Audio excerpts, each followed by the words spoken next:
Masculine energy is the extreme of the outer extremities of God. Femininity are the inner extremes in the depth, in the darkness of the womb of God. Welcome back to Along This Spiritual Journey. This is what I tell people the essence of masculine and feminine energy is about.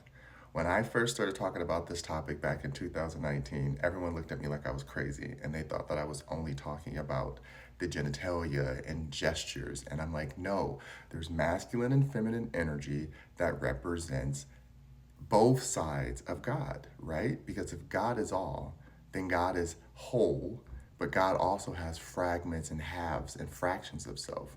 This is what sacred geometry is, right? This is the unfolding. We always talk about the unfolding, but what about the folding in?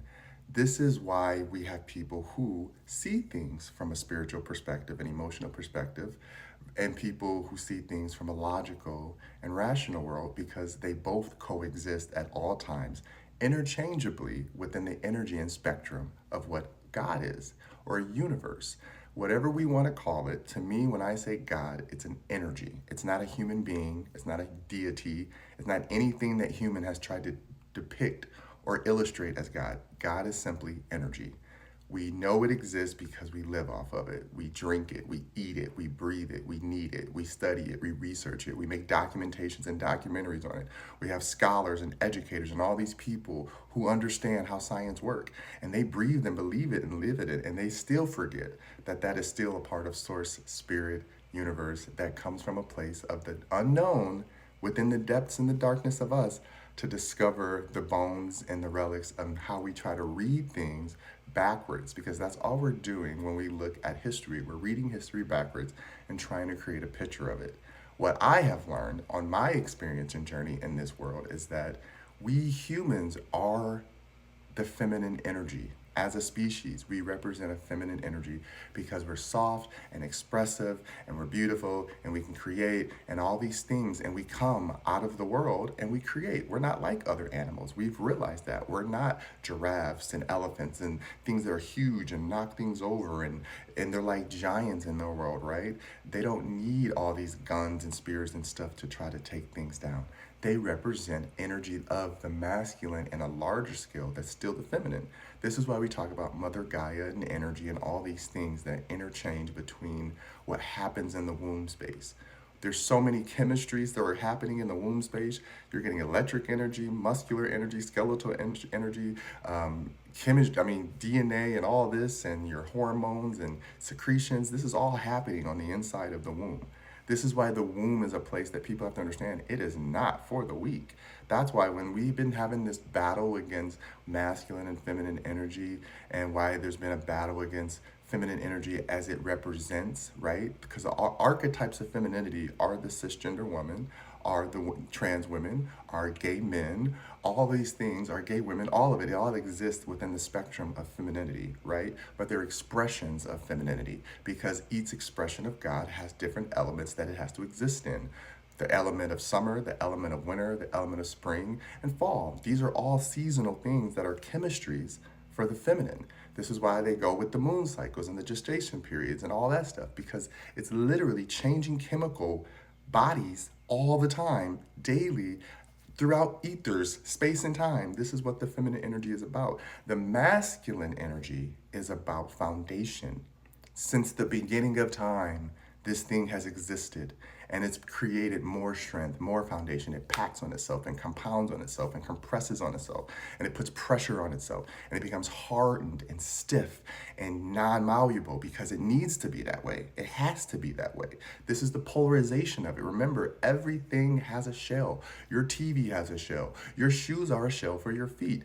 Everything you do, clothes on some level are a type of protective shell because it's another barrier between you, your feminine flesh, and then a masculine garment to protect you, right? Because protection is masculine. And anything inside of that protection is feminine. This is why masculine energies love to love on feminine energies and why feminine energies love to be loved on by masculine energies. It's a duality and it's a spectrum of you can be, again, 50s, 50s, 75, 25, 65, 35, whatever combination of percentage you want to be that. But when you meet other energies like you in dating and relationships and stuff like that, that's what you're trying to figure out. When we say the chemistry, yes, there's an instant chemistry because there's a bond, a chemical bond between you that is so strong it pulls you together. But if you both have different formulas that keep conflicting with the overall formula that you're supposed to create this new compound or whatever it must be, then you're going to keep blowing up in your face, blowing up in your face. That's all relationships are. Are they're just literally a formula that didn't work and it blew up and you let it. Don't feel sad about it. Get back over to your beaker, get back over to your station and start mixing and figure it out. Okay, what is it that worked? What didn't work? Was this some of me or was this some of them?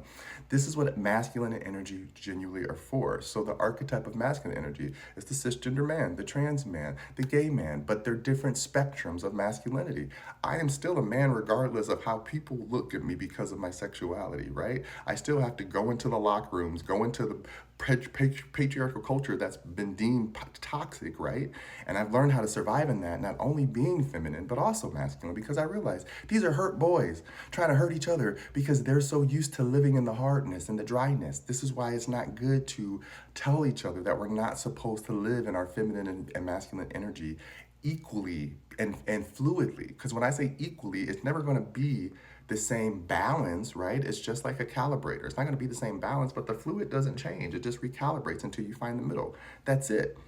You don't have to change all of you to fit in. You just have to learn how to balance where you fit in, and that's what's going to bring in the natural masculine energy and feminine energy for you. So again, it's just like this tree. Masculine energy is simply the shell. It is the shell that holds the design of the feminine God that lies within dormant, which is what we call the divine design, divine energy.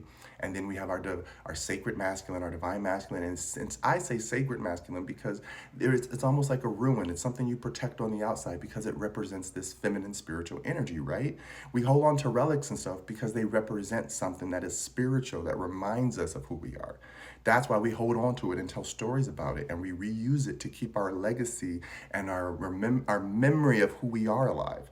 Culture and history is not about gatekeeping. It's simply about saying, I need to remember who I am so I don't become this thing that I'm not. And if I do become this thing that I'm not, then at least I have the know-how and the history and the wisdom to say, here's where I need to go back and fix some things before it goes all the way left or all the way right. I need to go right down the middle. Okay, that's what tracks are for.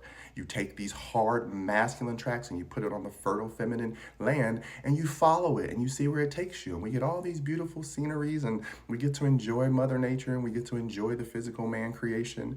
We can do both without stepping on each other's toes. It's learning how to integrate it into your life without trying to chastise others to become what you want them to be because you can't see yourself yet, okay?